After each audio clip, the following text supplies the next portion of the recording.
presentation. The outline for the presentation, I'm going to cover just more background on the framework, the implementation of electronic certificates, the objectives of the framework, the objectives of the electronic framework. This also partially covered by the colleagues yesterday.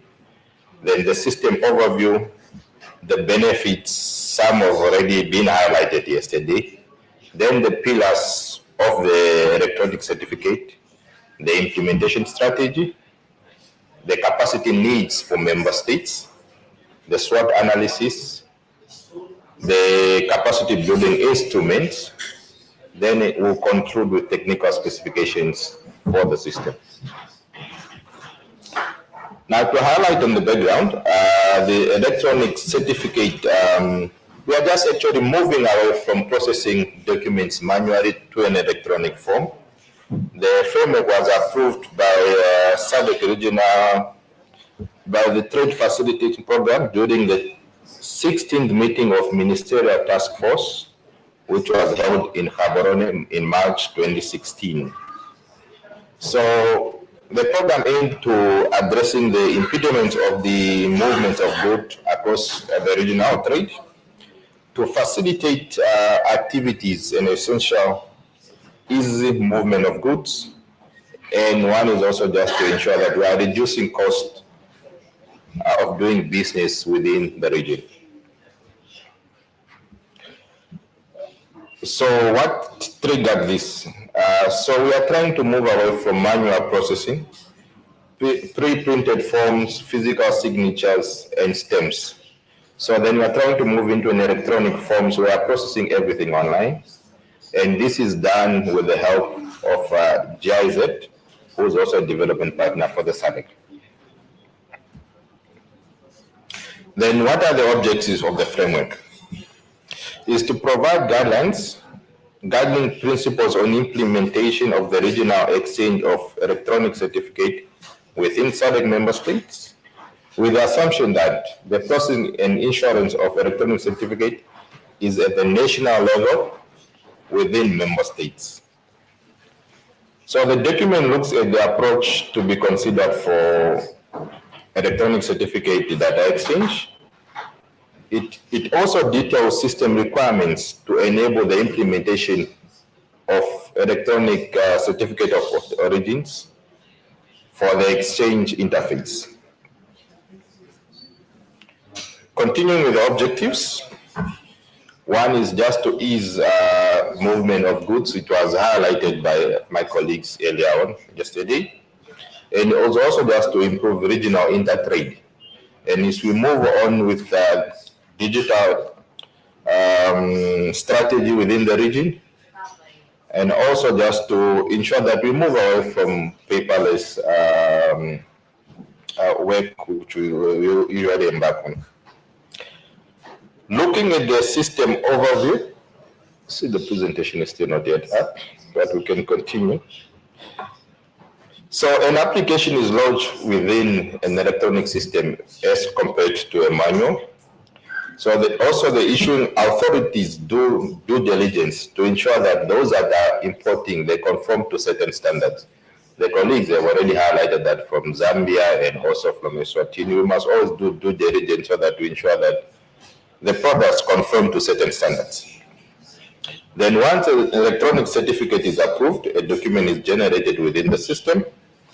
It's also electronically signed, and it's also imported.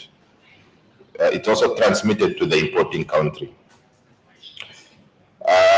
Importing country then verifies the sender of the electronic document received, process it within the system, and sends an acknowledgement to the exporting country.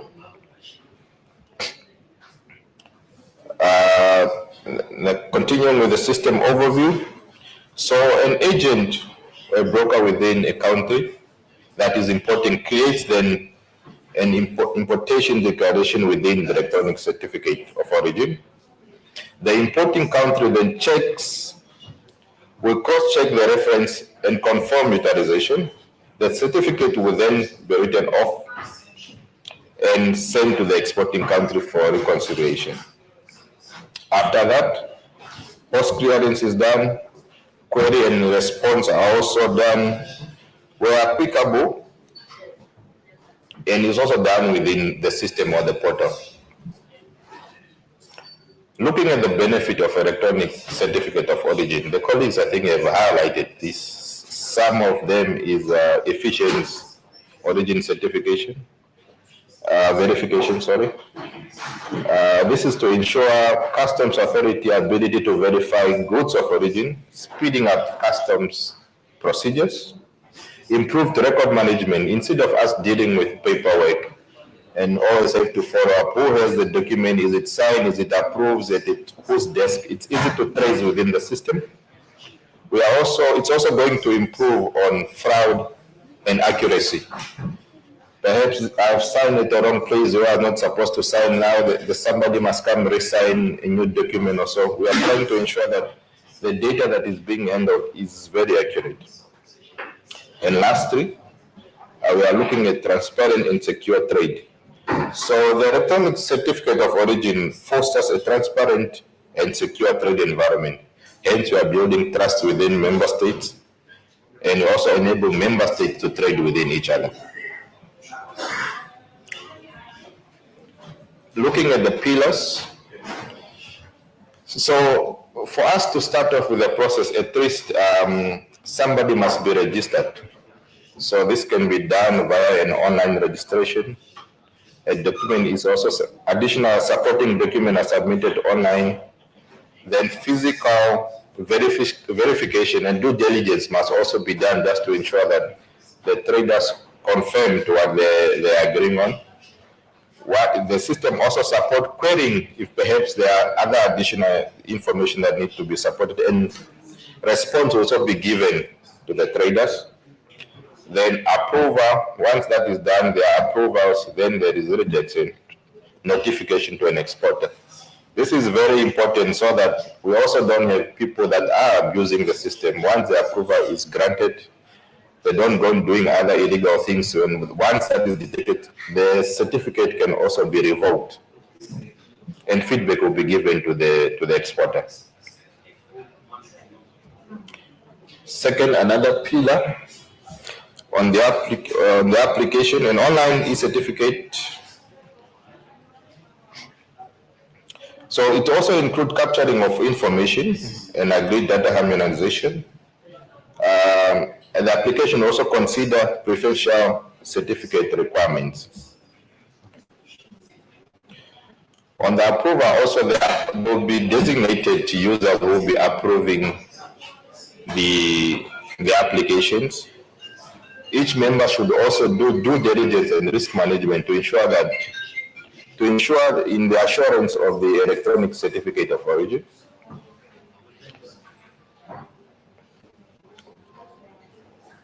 Once the application is approved, then the exporters are issued with an electronic document instead of them visiting the physical document or the physical office so that they can receive the physical document. Then looking at the regional level, so we are promoting data exchange so that within member states it's easy to do statistics, how member states are trading within each other, and they're actually doing it using they are doing this in a certain way that each member state is able to collect data, and they are doing it in a uniform and informed and standardized way of exchanging data. Also at destination member state, there is no need for physical hard copies, so everything is done electronically. In terms of communication mechanism, everything is also done electronically, whether it's notification to importers, to exporters, everything is done electronically, or in any case where the application is rejected, everything is done on the system and electronically via emails. Looking at the implementation strategy, it is to pilot regional data exchange within selected countries. I believe now we do have Namibia, Zambia, Eswatini, and Zambia and others. So the reason of looking at selected member states is to look at quick wins so that we don't have to reinvent the wheel. We look at low-hanging fruits so that it's easy to start over and kick off with the project. We do have short-term, mid-term, and long-term implementation strategy. So the short-term we are looking for at almost 0 to 1 year. Mid-term, we are looking at development of bilateral interfaces among member states, which can also be between 1 year and 3 years. Long-term, we are looking at established a central platform for exchanging custom e-documents within the region, which can take about 3 to 4 years. Also, as part of us implementing this, we must look at the readiness within member states, and an assessment must also be conducted to look at the readiness of the country. And we do have indexes that assist us to look at how the country is ready for this implementation.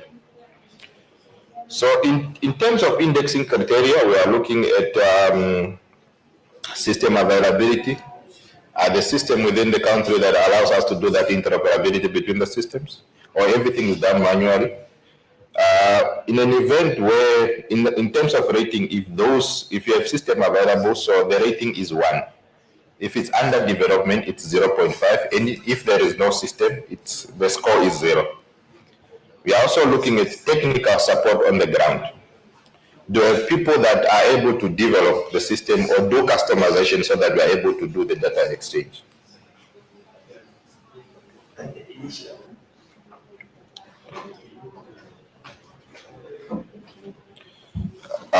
So the rating is either a 1 or 0. This number? Just give me a second. Number 19.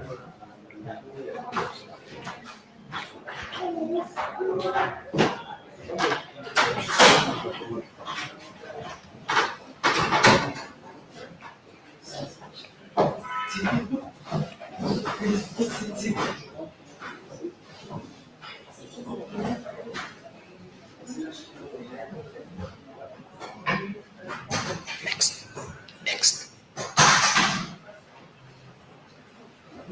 Capacity needs. We can go to capacity needs assessment.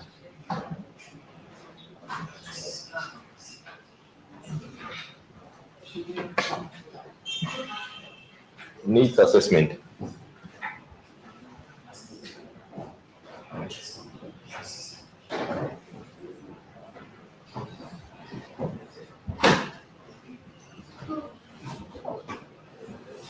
Slide 20. Yeah, that one. Thank you. So then what are we looking at? We are looking at an enabling environment. We must also ensure that we have policies that support our work. We have legal instruments. This is to enable us to do the certificates of origin implementation. We must also have organizational capacity. As I've alluded earlier on, we need to have technical people that can do the work within member states, and we must also ensure that the stakeholders are buying into what we want to do. We must also have individual skills. These are the people that are going to do the real work, the coding and the integration, so that the systems are able to talk to each other, pull and receive data. There is also a SWOT analysis for the framework. And the strength for the framework is the regional readiness, skilled custom personnel, ongoing modernization programs, so that we ensure that we have an effective implementation. Some of the weaknesses that have been identified are infrastructure disparities, inconsistent skills level, lack of formal cooperation within member states. We must ensure that these weaknesses are addressed so that it allows us to do a proper implementation. And what are the opportunities that are foreseen within the framework? we want to do regional integration, and this is one of the pillars that will really allow us to do intertrade within the region, so that we can even move up to the next phase where exchanging data with COMESA or EAC